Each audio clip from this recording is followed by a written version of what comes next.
Bismillah, Assalamualaikum warahmatullahi wabarakatuh. Teman-teman sekalian yang dirahmati oleh Allah Tabaraka wa Ta'ala, kesempatan kali ini kita akan membahas tentang peradaban Islam periode modern.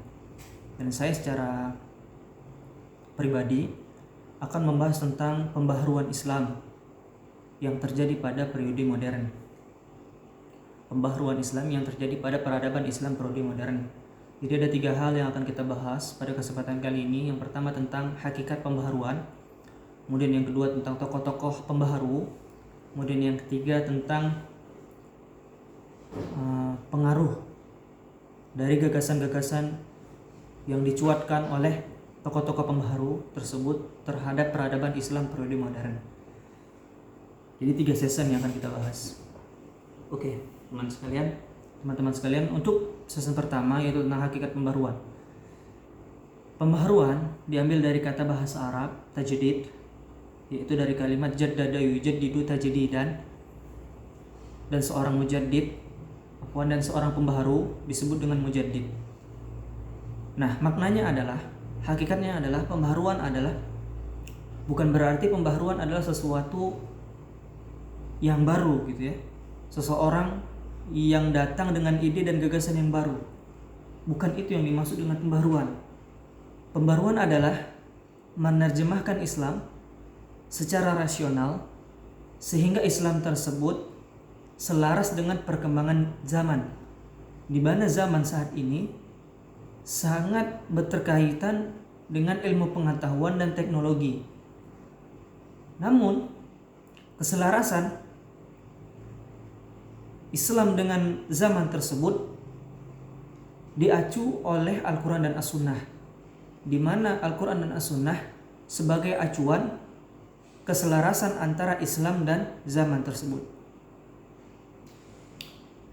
Nah, itu makna dari pembaharuan. Lalu dalam pembaharuan bisa kita klasifikasikan menjadi 3 bidang, yaitu yang pertama bidang akidah, yang kedua bidang politik, yang ketiga adalah di bidang pendidikan. Nah, ada beberapa tokoh yang berpengaruh dalam beberapa bidang tersebut. Seperti yang pertama misalnya Syekh Muhammad bin Abdul Wahhab yang lahir pada tahun 1703 sampai 1787. Di mana bila mana kita membahas tentang biografi dan ide-ide gagasan yang disampaikan oleh Syekh Muhammad bin Abdul Wahhab, di antara gagasan-gagasannya adalah tentang pemurnian akidah, di mana ia memurnikan akidah ya, di tanah Arab ketika itu agar sesuai dengan pemahaman salafus saleh. Dan gagasan ini juga yang menyebabkan bersatunya Jazirah Arab. Karena ketika itu penguasa Dir'iyah yaitu Syekh Muhammad bin Saud dan anaknya Abdul Aziz bin Muhammad bin Saud membantu dakwah Syekh Muhammad bin Abdul Wahhab ini, di mana moto dakwah Syekh Muhammad bin Abdul Wahhab ini adalah pemurnian akidah sesuai sebagaimana pemahaman salafus saleh. Nah, sehingga berawal dari pemurnian akidah ini, Syekh Muhammad bin Abdul Wahhab ini juga akhirnya merambah ke bidang politik, sehingga nanti berdirilah kerajaan Saudi Arabia. Kemudian yang kedua, tokoh yang tidak kalah penting dalam pembaharuan Islam periode modern adalah Rifa'at Al-Tahtawi yang lahir pada 1801 sampai 1873. Di mana bila mana kita telusuri dari kisah kehidupan dan biografi dari Syekh Rifat Al-Tahtawi ini, beliau lebih mendalami bidang pendidikan Islam, di mana ia menganggap bahwasanya harus ada keseimbangan antara dunia dan akhirat, ya, di mana syariat itu harus sejalan dengan perkembangan Islam yang modern. Nah, sesuai dengan dari pengertian dari pembaharuan itu sendiri. Kemudian di antara yang lain adalah Sayyid Ahmad Khan yang lahir dan hidup pada tahun 1817 sampai 1898. Di mana bila mana kita telusuri biografi beliau bergerak di bidang politik dan pendidikan. Meskipun kalau kita telusuri lebih jauh, dia juga ada membahas tentang masalah akidah, lebih khusus tentang masalah qada dan qadar. Ya.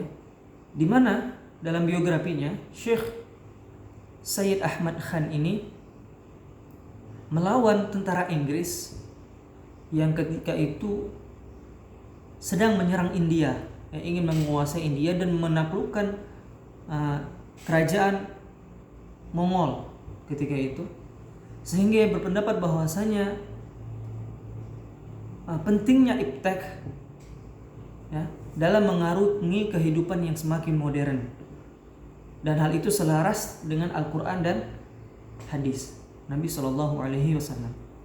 Kemudian ada juga Jamaluddin Al-Afghani yang lahir pada tahun 1839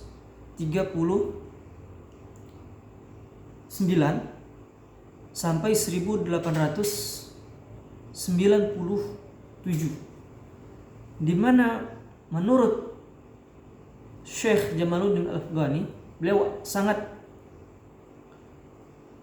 banyak terjun di bidang politik, di mana ia sempat menjadi Perdana Menteri di Afghanistan, kemudian ia diusir oleh tentara Inggris, diusir dan diasingkan ke India, kemudian ia ke Mesir dan akhirnya berjumpa dengan Muhammad Abduh dan Muhammad Rashid Ridha.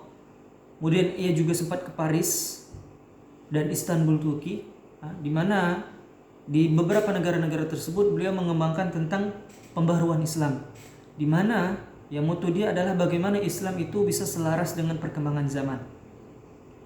Kemudian ada juga Muhammad Abduh yang lahir pada tahun 1849 sampai 1905. Ya. Dan Muhammad Abduh ini sangat banyak terjun di bidang akidah dan pendidikan, di mana ia sangat membuka pintu ijtihad bagi kaum muslimin. Kemudian ia memodernisasikan sistem pendidikan yang ada di Al-Azhar, ya, di mana ketika itu ia menjabat sebagai rektor Universitas Azhar yang ada di Mesir.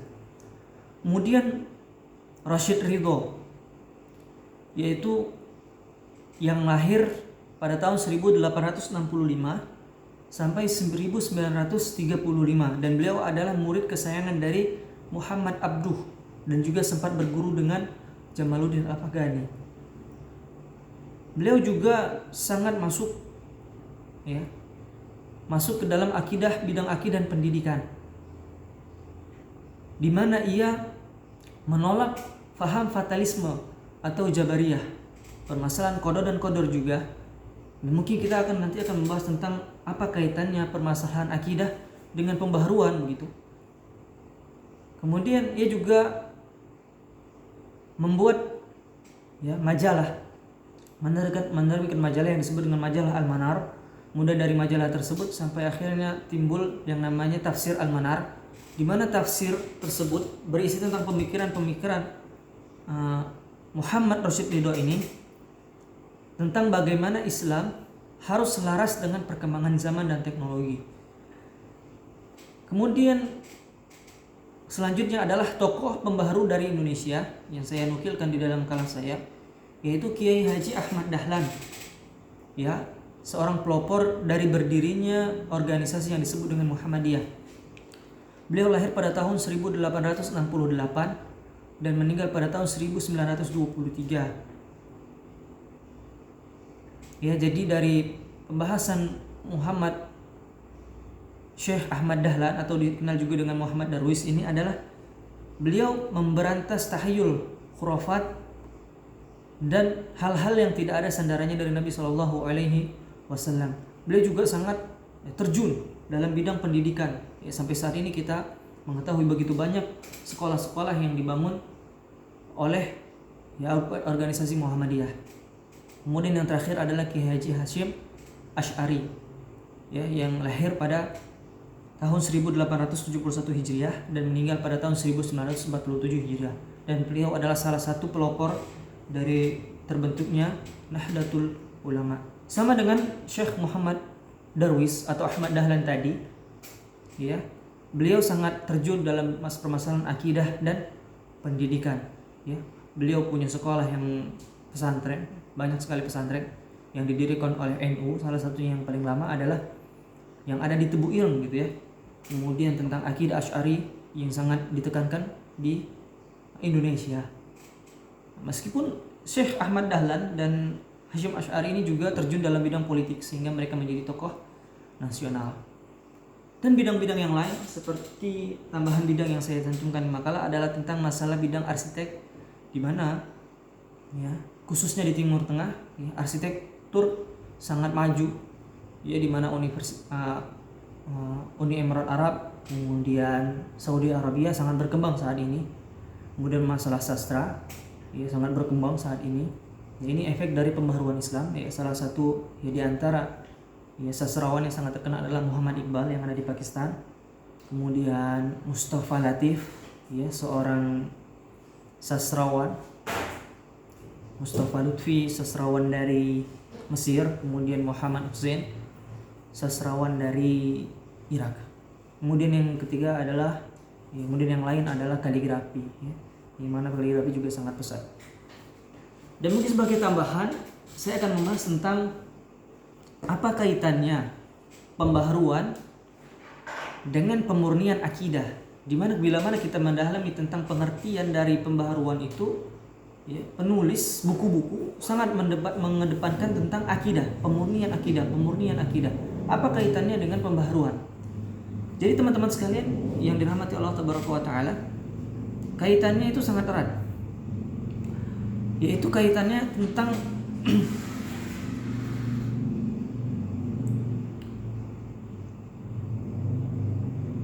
pemahaman yang dicetuskan oleh orang-orang yang menganut paham Jabariyah misalnya. Saya berikan contoh tentang pemahaman Jabariyah atau fatalisme, di mana menurut orang yang menganut akidah Jabariyah, ini permasalahan qada dan qadar, mereka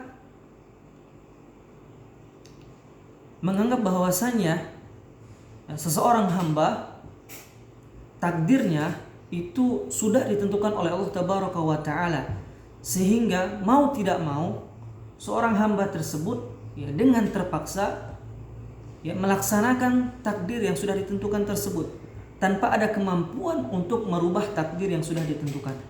Ini adalah pemahaman Jabariyah.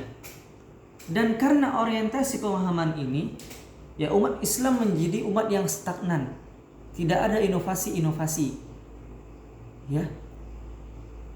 Padahal pemahaman ini adalah pemahaman yang keliru, tidak sesuai dengan apa yang diajarkan oleh Rasul Shallallahu Alaihi Wasallam. Nah, ketika umat Islam terpaku dengan paham fatalisme ini, bahwasanya qada dan qadar itu sudah ditentukan oleh Allah, dan sehingga manusia terpaksa untuk melaksanakannya tanpa ada kemampuan untuk merubah takdir yang sudah Allah Subhanahu wa Ta'ala tentukan, mereka tidak inovasi, mereka tidak berinovasi. Berbeda dengan orang-orang barat ketika itu. Ya.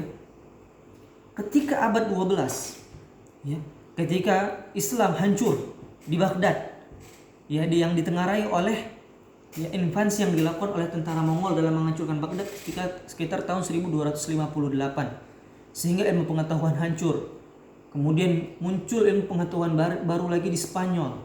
Ibaratnya ketika itu banyak sekali universitas yang dibuka. Dan banyak juga bangsa-bangsa Spanyol yang datang ke Spanyol dan bangsa-bangsa Eropa yang datang ke Spanyol untuk mendalami ilmu pengetahuan yang ketika itu sebenarnya ilmu pengetahuan diusung oleh orang-orang Islam. Nah, sehingga terjadi ketika itu penerjemahan ya ilmu pengetahuan yang ada di Islam ya ke bahasa Eropa. Nah, dari sini bangsa Eropa mulai bangkit. Mereka mulai pintar, mereka mulai belajar, hingga akhirnya terbentuklah ya reformasi Eropa. Kemudian Renaissance, kemudian juga rasionalisme Eropa. Ya, ini dimulai pada abad ke-14, 15, 16, 17, di mana ketika itu Eropa mulai berbenah ya, berawal dari ilmu pengetahuan yang mereka ambil dari universitas-universitas yang ada di Spanyol. Nah, kemudian terus berkembang sehingga Eropa dengan kemajuannya mulai melaksanakan pelayaran-pelayaran yang dipelopori oleh Vasco da Gama, Columbus, Marco Polo. Kemudian mereka juga mulai menciptakan teknologi-teknologi modern, senjata.